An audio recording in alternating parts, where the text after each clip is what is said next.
हाँ जय श्री राम, भारत माता की जय, वंदे मातरम। भरत कुमार महांतो गोरक्षक। आज आमको प्राय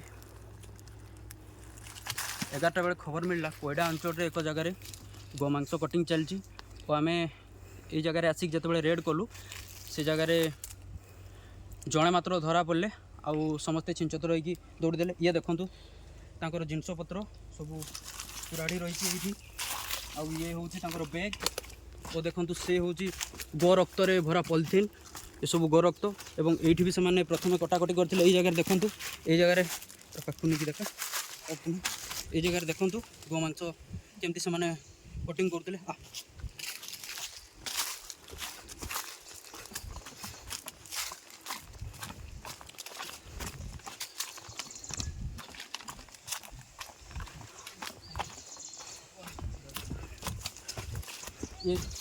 ये देखो गोमाता का चमड़ा